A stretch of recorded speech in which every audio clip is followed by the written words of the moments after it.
Hey everyone, so today I'm going to show you how to install Codeium plugins for Visual Studio Code. Codeium is an AI powered code completion tool that enhances your coding experience. So let's get started. First, open Visual Studio Code on your computer. Next, select on the extensions icon on the sidebar. Now this will open the extensions marketplace, and here in the search bar type Codeium and then select the enter button. You should see the Codeium extension in the search results. Now you need to select its settings icon and then select extension settings. Now here in the settings search bar you need to delete everything and then search for Codeium.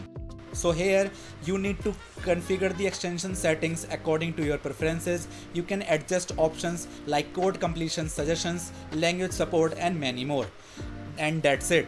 You have successfully installed and configured the Codeium plugin for Visual Studio Code. Start coding and let Codeium enhance your productivity. If you found this tutorial helpful, please give it a thumbs up and subscribe for more tips. Thanks for watching and see you next time.